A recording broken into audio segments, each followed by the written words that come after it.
Good morning दोस्तों, स्वागत है आपका अपना यूट्यूब चैनल पर। जैसा कि आप जान रहे हैं कि पिछले क्लास में हम लोग संविधान का 5 भाग तक देखे थे। उसके बाद का जो बचा हुआ शेष भाग है उसके बारे में हमको आज पढ़ना है।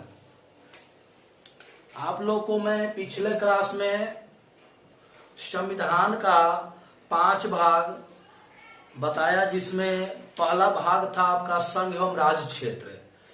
उसके बाद मैंने बताया था दूसरा भाग जिसमें था आपको नागरिकता। फिर मैंने आपको पढ़ाया था कि भाग 3 में था आपका मौलिक अधिकार।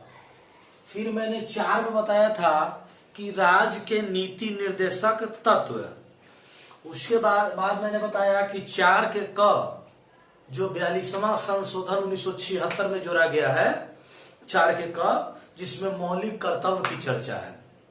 उसके बाद मैंने आपको बताया था कि भाग 5 जिसमें संघ यानी कार्यपालिका, संघ की कार्यपालिका का विवरण था, चर्चा था।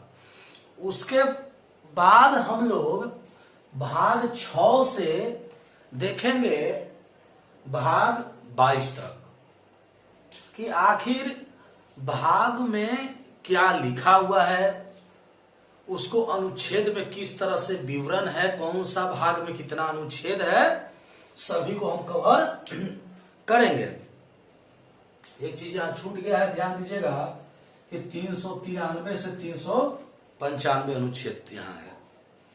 चलिए तो कंटिन्यू करते हैं, आगे बढ़ते हैं कि भाग 6 क्या है।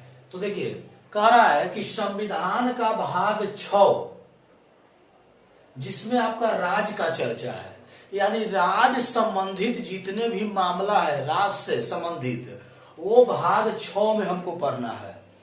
तो आपसे क्वेश्चन आएगा एग्जाम में कि भाग 6 में क्या है, तो आप उसको कह सकते हैं कि राज्य है। ऑप्शन जैसा रहेगा वैसा आप देख के बना दीजिएगा। तो भाग 6 में राज्य है। तो भाग 6 को विस्तार रूप से पढ़ने के लिए हमको कितना अनुच्छेद पढ़ना पड़ेगा, तो भाग 6 को पढ़ने के लिए 152 से लेकर कर 237 अनुच्छेद तक हमको पढ़ना पड़ेगा, जिसमें हम लोग को भाग 6 पूरी तरह से समझ में आएगा, क्लियर होगा। उसी तरह से हम लोग देखेंगे भाग 7। तो भाग 7 में निश्चित कर दिया गया है, यानी कहने का मतलब है कि भाग 7 पहले संविधान में थी, लेकिन अब उसको निरस्त मतलब उसको डिलीट कर दिया गया है, मिटा दिया गया है, हटा दिया गया है। कुछ जो राज्य था उसको 3 या 4 वर्ग में बांटा गया था, खंड A, खंड B, खंड C, खंड D के रूप में, लेकिन अब उसको हटा दिया गया है, जिसको हम बोलते हैं निरसित, मतलब उसको मिटाना या हटा दिया गया है। उसके बाद है तो भाग 7 हम देखें, उसको निश्चित कर दिया गया है, हटा दिया गया है। उसके बाद है भाग 8। भाग 8 में कहा गया है कि संघ राज्य क्षेत्र, यानी हम जानते हैं कि भारत जो है राज्य और केंद्र शासित से मिलकर बना है। तो केवल संघ शासित प्रदेश, यानी जिसको हम लोग बोलते हैं यूनियन टेरिटरी, यूटी, केंद्र शासित प्रदेश का चर्चा भाग 8 में है कि कैसे केंद्र शासित बनता है, कैसे वहां सरकार शासन करती है, क्या कंडीशन है केंद्र शासित प्रदेश का, उसका चर्चा है आपका भाग 8 में। उसके बाद हम पढ़ते हैं भाग 9। भाग 9 में बोला गया है पंचायती राज, यानी गांव में जो ग्राम पंचायत होती है, पंचायत होता है, उसका चर्चा भाग 9 में किया गया है। हमने देखा है प्रीवियस ईयर क्वेश्चन कि एग्जाम में डायरेक्ट क्वेश्चन पूछ दिया है कि भाग कितना में पंचायती राज का चर्चा है। लड़कन को नहीं पता है, स्टूडेंट लोग को नहीं पता है, नहीं बना पाते हैं। तो जितने भी विद्यार्थी हैं, एक काम कीजिएगा, मैं जितना बता रहा हूं इसको पढ़िए और इसके साथ एक कोई बुक पकड़ लीजिए, किताब पकड़ लीजिए और उसको देख भी पढ़ाई कीजिए ताकि ज्यादा समझ में आए। उसके बाद है 9 का ही एक भाग क है, 9 का ही क है, जिसमें नगर पालिका, जैसे आप जानते हैं कि गांव में ग्राम पंचायत होती है, उसी तरह शहरी क्षेत्र में नगर पालिका होती है, तो उसको हम लोग विशेष तौर पर पढ़ेंगे, उसको है 9 के क में। वही तरह है 9 के ख, तो 9 के ख में है सहकारी समिति यानी कोऑपरेटिव कमिटी। जो कोऑपरेटिव होता है, सहकारी समिति होता है, उसके बारे में हम लोग आगे और भी देखेंगे विस्तार रूप से। अभी फिलहाल हम इतना ही जानते हैं कि किस भाग में कौन अनुच्छेद है और क्या उसका नाम है। उसके बाद बढ़ते हैं भाग 10। तो भाग 10 हम देखेंगे तरह के अनुसूची जाति और जनजाति, यानी जो एससी और एसटी लोग होते हैं उनके बारे में क्या प्रावधान है, क्या कंडीशन है, क्या बात उनके लिए लिखा गया है, क्या चर्चा है, वो संबंधित मामला जो है आपको भाग 10 में पढ़ने को मिलेगा, जो अनुच्छेद 244 है। उसके बाद देखेंगे भाग 11 कहा कि संघ एवं राज्य संबंध। आप जानते हैं कि कोई भी राज्य है वो देश से, केंद्र से संबंध बना के रखता है, क्योंकि एक देश और कोई उसके अंदर में जितने भी राज्य हैं बिना संबंध के शासन नहीं चल सकता है, देश नहीं चल सकता है। तो एक राज्य दूसरे राज्य से, देश राज्य से एक रिलेशन होता है, एक संबंध होता है, तो उसी के बारे में विशेष प्रावधान है। यहाँ हम लोग जा देखेंगे आगे चल के इसके डिटेल्स कि क्या है। तो अभी फिलहाल इतना ही जानिए कि संघ एवं राज्य संबंध यानी केंद्र और राज्य के बीच संबंध को दर्शाया गया है भाग 11 में। अनुच्छेद देखें तो 245 से 63 तक है। आगे है भाग 12। 11 देखे भाग 12 में करेंगे बीत संपत्ति और वाद, यानी जो डिस्ट्रीब्यूट होता है, वाद विवाद होता है, उसका चर्चा है।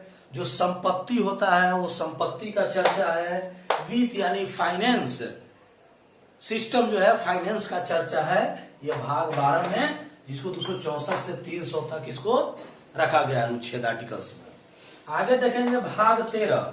तो भाग 13 में कहा है कि व्यापार, यानी भारत के अंदर में जितने भी व्यापार होते हैं, बिजनेस व्यापार होते, ट्रेड होते हैं, उससे संबंधित हमको पढ़ना है भाग 13 में, जो 301 से लेकर के 307 तक है। आगे देखेंगे करा कि भाग 14। भाग 14 क्या है? संघ एवं राज्यों के अधीन सेवाएं, यानी कहने का मतलब है कि सरकारी नौकरी होता है, जॉब होता है, उसी तरह से सेवा भी है, सर्विस जो है।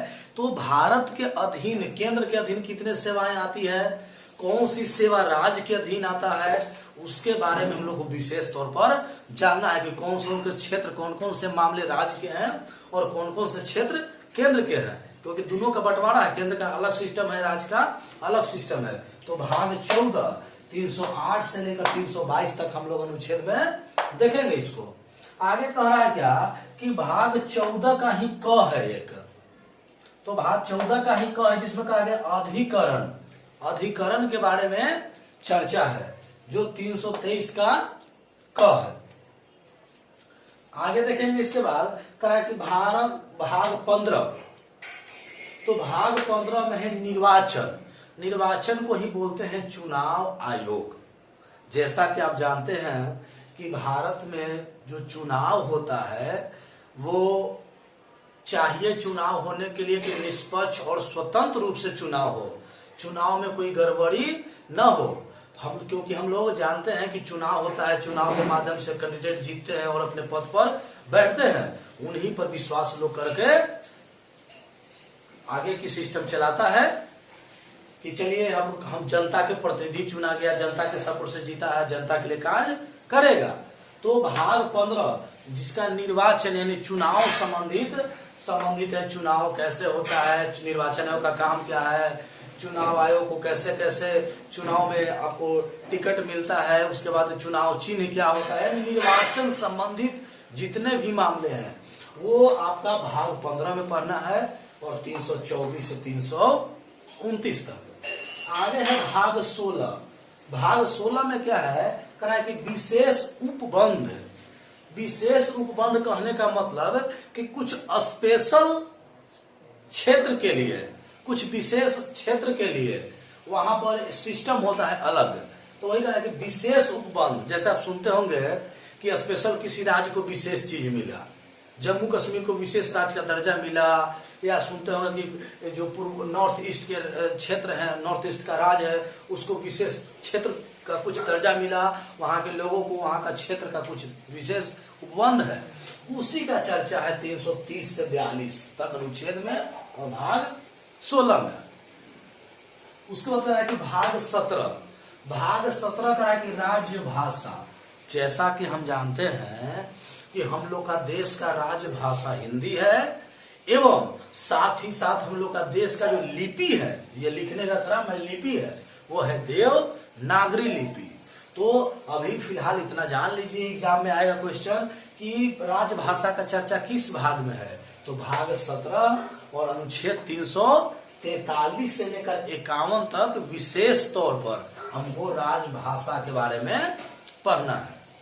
उसके बाद करा है कि भाग 18 के बारे में करा है कि आपात उपबंध। आपात उपबंध कहने का मतलब क्या हुआ, जैसे कि मैं इसके बारे में थोड़ा बता दूं कि आप जानते हैं कि देश में 3 प्रकार का आपात होता है। एक होता है आपका 352 अनुच्छेद, एक होता है 356 अनुच्छेद और एक होता है 360। जैसा कि आप जानते हैं कि देश में एक राष्ट्रीय आपात लगता है, उसके बाद राष्ट्रपति शासन लगता है, उसके बाद वित्तीय आपात लगता है। तो देश में इमरजेंसी कैसे लगाया जाता है, इमरजेंसी लगता क्यों है, उससे क्या लाभ है क्या हानि है, इमरजेंसी के दौरान क्या क्या चीज चालू रहता है क्या क्या बंद रहता है, इमरजेंसी के दौरान मानव के व्यक्ति का अधिकार का क्या प्रयोग कर सकते हैं, क्या मानव व्यक्ति प्रयोग नहीं कर सकते हैं। तो हम लोग इसके बारे में पढ़ेंगे। अपवाद उपबंध यानी 3 प्रकार का जो इमरजेंसी है उसके बारे में हम लोग विशेष से पढ़ना है भाग 18 में। तो एग्जाम में यहीं से क्वेश्चन आता है कि आपात इमरजेंसी भाग कितना में है, तो बोलना है कि 18। उसके बाद भाग 19 यानी 19 मतलब प्रकीर्ण। प्रकीर्ण का चर्चा कितना में है, संविधान में आपसे पूछेगा तो बोलिएगा 361 से 67 तक भाग 19। आगे है भाग 20 जिसमें है संशोधन और अनुच्छेद 368। जैसा कि हम लोग पिछले क्लास में देखा था कि कठोर और लचीला हमारा संविधान है, जो संशोधन के आधार पर इस बात को कहा गया है। और किसने कहा था, केसी वियर ने। तो वही संशोधन जो संविधान में कोई चीज को जोड़ना है, संविधान में कुछ नया चीज को जोड़ना होता है तो संशोधन की प्रक्रिया अपनाई जाती है, उसमें संशोधन करके जोड़ा जाता है। अंग्रेज के शासन में क्या होता था, पहले भी मैंने बताया था कि एक्ट होता था, अधिनियम होता था, और वो अधिनियम जैसे ही अगला बनता था पिछला अधिनियम खत्म हो जाता था। लेकिन हम लोग का संविधान में क्या प्रक्रिया है कि जैसे ही नया चीज जोड़ना है तो संविधान लिखित खत्म नहीं होता है, उसमें संशोधन किया जाता है। तो एग्जाम में आएगा क्वेश्चन कि संशोधन किस अनुच्छेद के तहत और संशोधन किस भाग में है, तो बोलिएगा कि संविधान में संशोधन भाग 20 और अनुच्छेद 368 के तहत होता है। उसके बाद है भाग 21। भाग 21 में अस्थायी विशेष उपबंध है।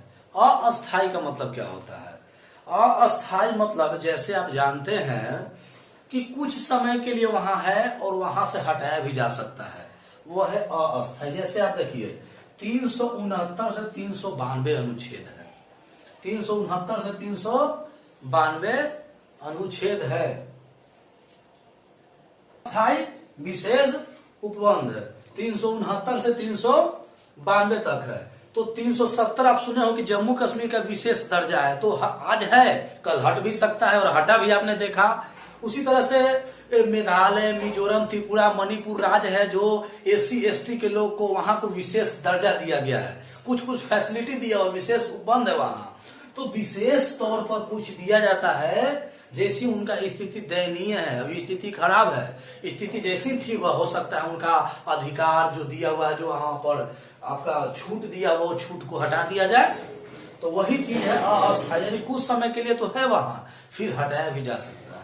और भाग 22 हम देखेंगे कि संक्षिप्त नाम, हिंदी और प्राधिकरण पाठ। यानी भारत के किसी भी शहर, राज्य, देश, गांव का नाम हम लोग शॉर्ट में भी लिख सकते हैं। जैसे मध्य प्रदेश को एमपी लिखते हैं, उत्तर प्रदेश की यूपी लिखते हैं। तो संक्षिप्त नाम का भी वर्णन किया गया है। प्लस हिंदी में प्राधिकृत पाठ, यानी जब आप जानते हैं कि उत्तर प्रदेश जो लिखाता है इंग्लिश में, उसको हिंदी में भी लिख सकते हैं। तो जो चीज का चर्चा इंग्लिश में होगा उसका चर्चा हिंदी के प्राधिकरण में भी होगा, जो 393 से 95 तक है। तो दोस्तों हम लोग जो भाग है टोटल भाग को क्लियर कर लिए, और इसको विशेष तौर पर आप घर पर अपने किताब खोलिएगा और पढ़िएगा विशेष तौर पर। हम अगले वीडियो में आपको लाएंगे। इसके बाद जो है अनुसूची, भाग और अनुच्छेद, हमने अनुच्छेद और भाग को देखा, और नेक्स्ट वीडियो जाएगा उसमें है अनुसूची, जो भाग अनुसूची आपका 12 है। तो ठीक है दोस्तों, आज के लिए इतना ही, फिर मिलते हैं नेक्स्ट वीडियो में।